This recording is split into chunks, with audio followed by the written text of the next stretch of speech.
My name is Dr. Mark Jesenowski. I have been providing mental health services to active duty military, in particular to Marines and sailors, Navy sailors, and to veterans and their families for many years. I don't know the total number of clients I've seen, but I've worked with thousands of veterans, both as a clinical psychologist and in the nonprofit community.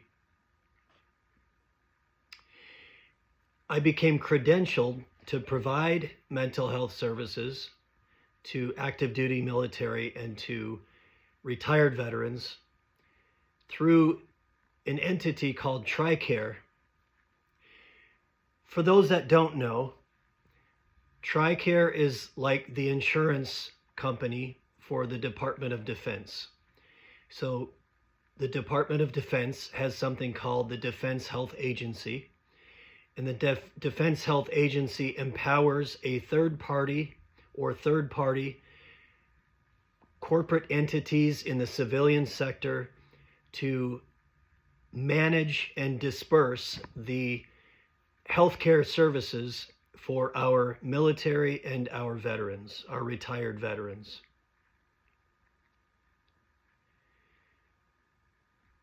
TRICARE is split in half in the country.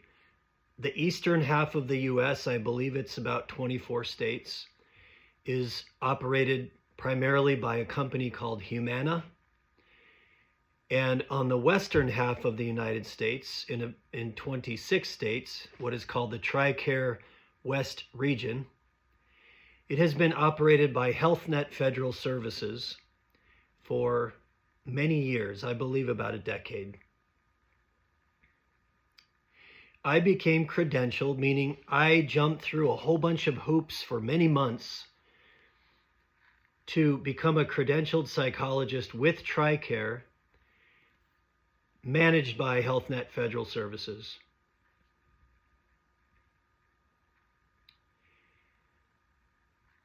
Over the past several months, I have become aware that Health Net Federal Services lost their contract and that another entity, Tri-West Health Alliance, would be taking over that contract as of January 1st, 2025. Now, as a TRICARE credentialed provider who has really dedicated my career to serving veterans and active duty military, I naturally assumed that I would be contacted by someone from Tri-West Health Alliance. I naturally assumed that I would be grandfathered in because, after all, TRICARE is the umbrella, it's the insurance model for the DoD, and it is simply managed by these third-party entities. So I naturally assumed that because I'm already credentialed with TRICARE, that I would be contacted by this new company and that they would make a priority to ensure a continuity of service for our active duty military and our veterans in TRICARE West. When I wasn't contacted by them, myself and my office manager began to become concerned. This is back in August 2024. And we started to diligently try to communicate with both Health Net Federal Services and Tri-West Health Alliance, trying to get answers about why we had not been contacted yet, and trying to understand what will happen to all the veterans that I serve on January 1st, 2025. When I say we bent over backwards, I mean we have combed the internet websites for a way to communicate with Tri-West Health Alliance, for a way to communicate with anyone from the Defense Health Agency that cares. We have bent over backwards trying to make phone calls and send emails and to find anyone that we could talk to, just find a human being that we could talk to that could help us navigate this transition from one giant corporate entity to another giant corporate entity so that we can ensure a continuity of service for the people that we serve. At any given time, I am actively serving approximately 50 to 100 clients. I don't see them all every week, of course, but at any given time, I'm serving as an individual psychologist with a private practice that is credentialed with TRICARE. I'm serving anywhere from about 50 to 100 clients. My clients represent a wide variety, a very diverse group of people, from special operations forces to infantry Marines to healthcare workers to motor T operators, officers and enlisted alike. Suffice it to say, I have served a wide variety of active duty military and veterans.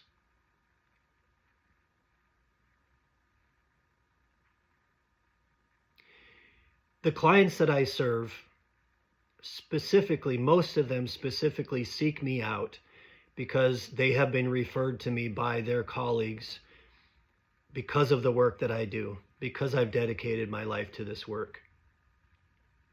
The clients I serve frequently have high suicidal ideation. They have very high intensity of depression, anxiety, panic issues. Many of them have severe childhood trauma. A lot of people in our enlisted military in particular come from very difficult backgrounds. My clients are people that have sought me out because they want to work on healing, and not to mention, by the way, just the immense amount of combat exposure a lot of my clients have had. My clients seek me out because they want to grow, they want to heal, they want to get better.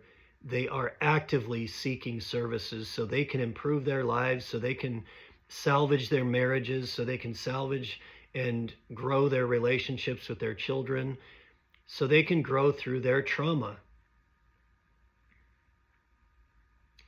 Back on track with what I was saying, myself and my office manager have gone far out of our way to try to reach a human being in Tri-West Health Alliance to help us understand why we have not been contacted, to help us understand why we are seemingly being left out of the transition from Health Net Federal Services to Tri-West Health Alliance, and why an approved credentialed provider like myself is just going to be quietly left out of this major transition, and that every single one of my clients is going to experience an abrupt lapse of services on January 1st, 2025, without any explanation, any care, any interest in how that might affect my clients.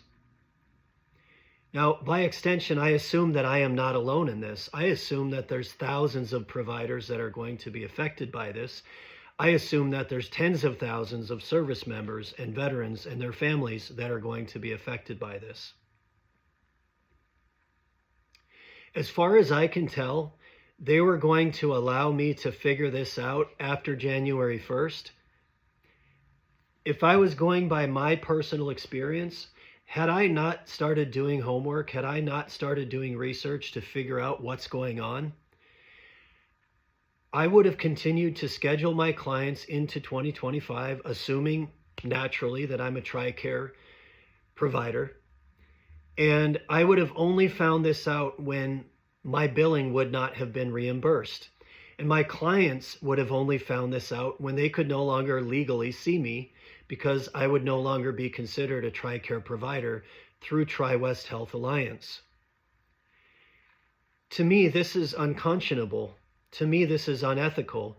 To me, it should be illegal to force a lapse in services.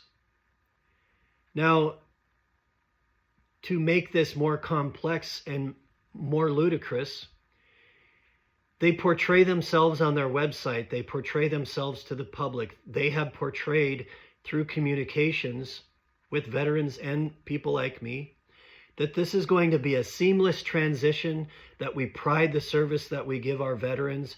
All over their website, it's all about their awards, all of their executives, it's all about how great they are in serving veterans. And that is a lie. It's false.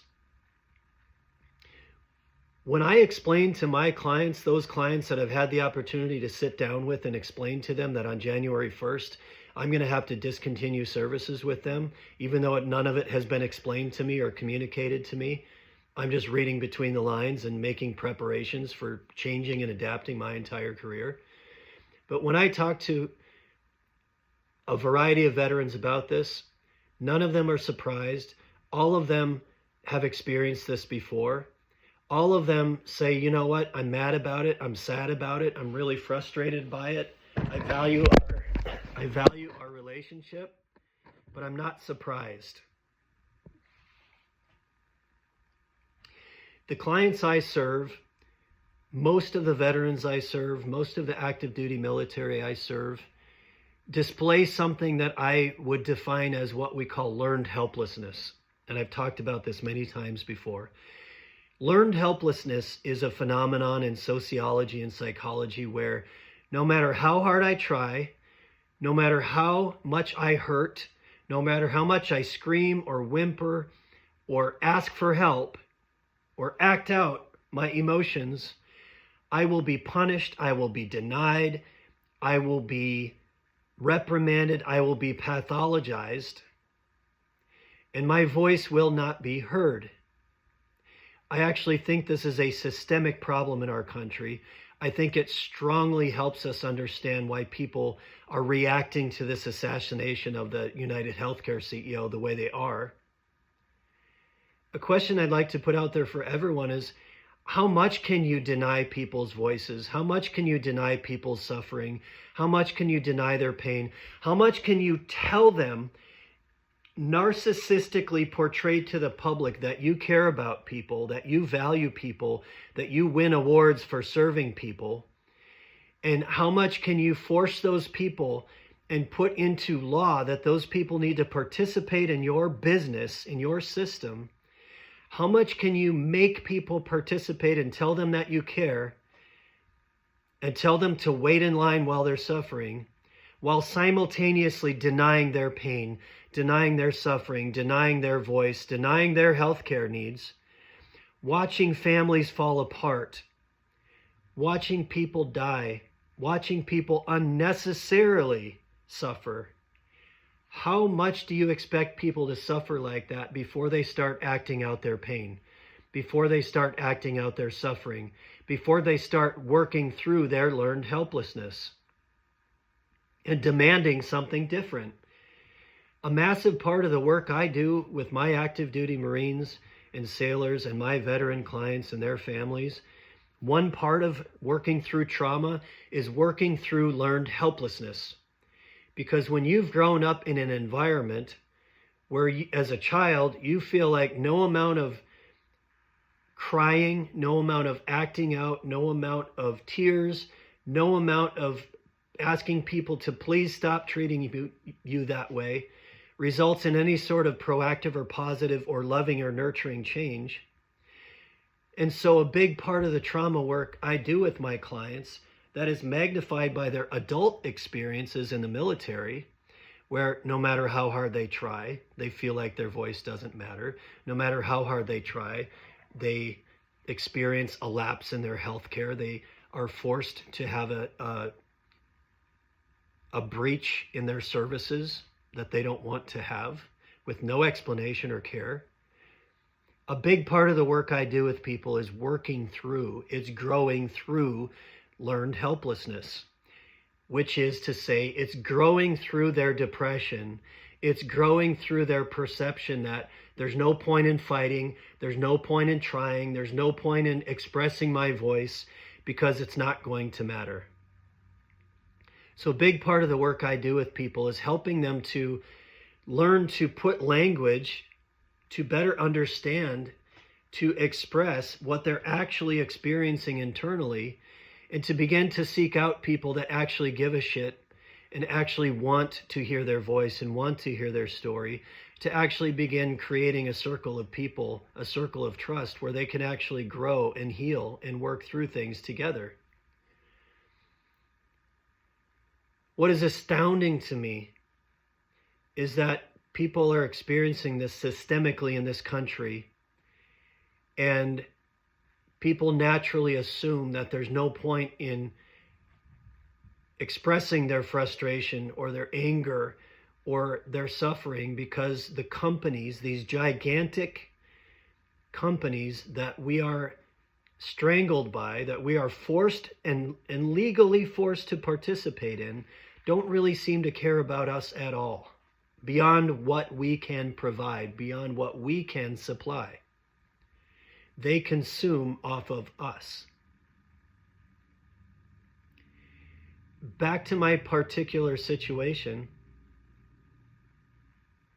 Of course, this has been ruminating in my mind. Of course, I'm considering the fact that everything I've worked for, that I've worked in universities, I've worked in residential treatment facilities, I've had a pretty good career, actually.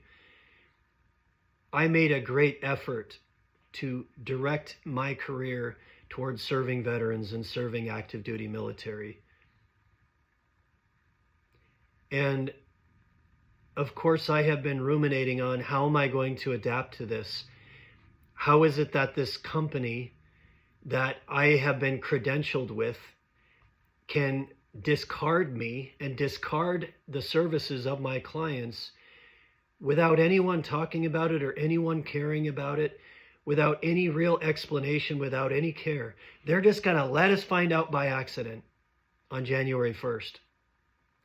While they're portraying to the public, while they're telling their constituents, while they're telling the DOD and the Defense Health Agency that this is going to be a seamless transition of services and no one has to worry and everyone's going to be okay. It is a lie.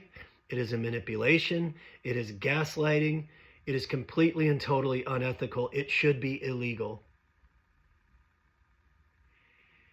I've been reaching out to Congress people. I've been reaching out to senators. Haven't made any headway. I've talked to retired colonels.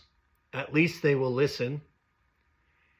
I have a very good friend of mine who's a colonel who's retiring right now, who has worked in the SOF community. He listens and he has helped me try to find some contacts that can maybe help me to actually talk to a human being in the Tri-West Health Alliance. What's astounding to me is I can look up the leadership of Tri-West Health Alliance on their website, but there's absolutely no way for me to communicate with them. I can look up the leadership of the Defense Health Agency. There's absolutely no way for me to communicate with them.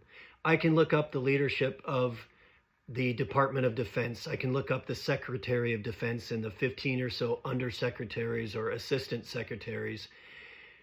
Actually communicating concern, communicating the fact that all of my clients are going to experience a major, possibly traumatic lapse in services as of January 1st.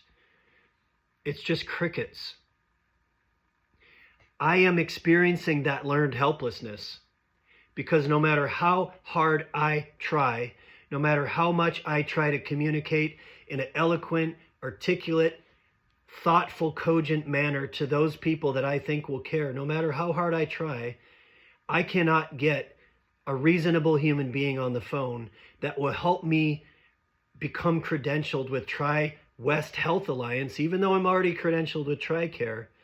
I can't reason with someone that it's probably really important that my clients do not experience another betrayal by the health care industry that is supposed to support them, that they don't experience another betrayal by their leadership who is paying lip service to the idea that we have a mental health crisis in our military and in this country, who is paying lip service to the fact that we have a veteran suicide epidemic.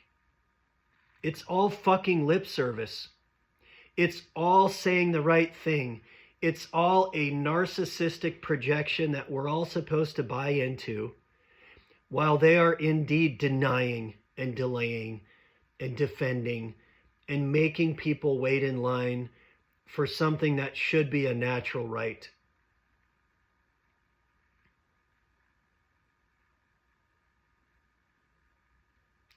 I'm doing everything I can to hit the button on this magic box and express myself and to tell my story and to try to do my best.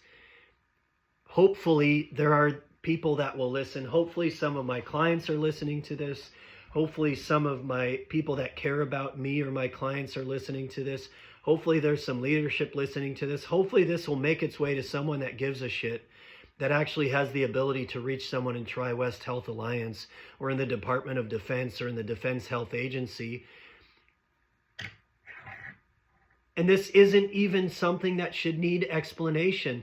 All that I'm asking for is that my clients do not have to experience a traumatic lapse in their services and a traumatic betrayal of their mental health services.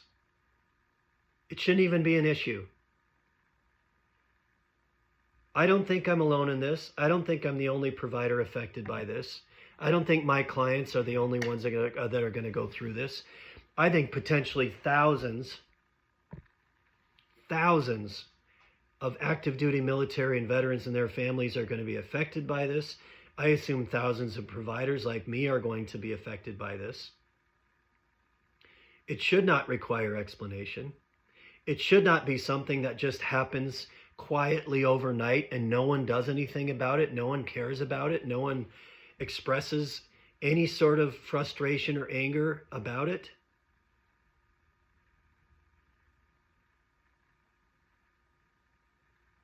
I shouldn't need to make 20-minute videos to get my point across.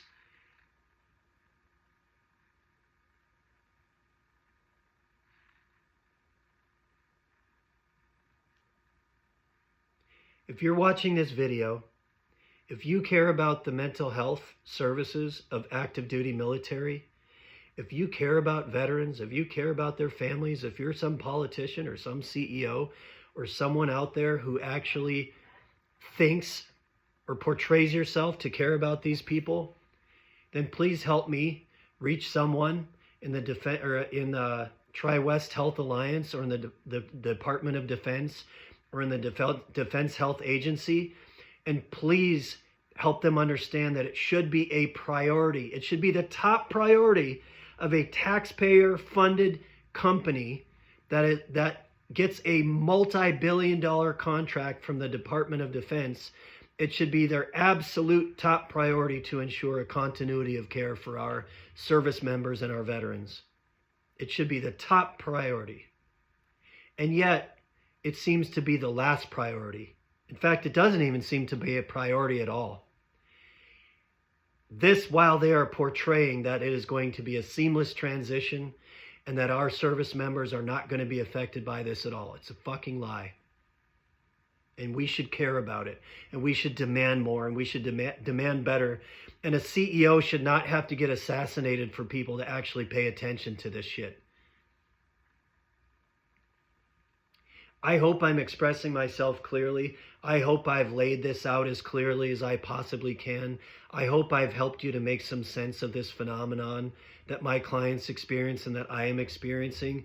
I refuse to allow learned helplessness to take over my mind and my body and to get lost in sadness and depression. And well, I guess my voice doesn't matter. Well, I guess I'm just going to lose my entire practice after January 1st and go serve other populations that I didn't set out to serve. I guess I'll just hang it up and not serve veterans anymore because I am not credentialed anymore. Even though I have a contract, even though I've earned my way into a credentialed provider for TRICARE. I'm not going to keep talking over and over again. I've said my piece. I hope you're listening. I hope you care. If you care, will you send me an email? Dr. Jesenowski at markjesenowski.com. I know that's a mouthful. It's DRJESINOSKI at MARKJESINOSKI.com. You can find me at Mark Jesenowski on Instagram. I would love to hear from you. I would love to put together a coalition of people that actually give a shit about our veterans, that actually give a shit about the mental health of our veterans, not those that just say they do and make a shitload of money off of it. Thank you for listening.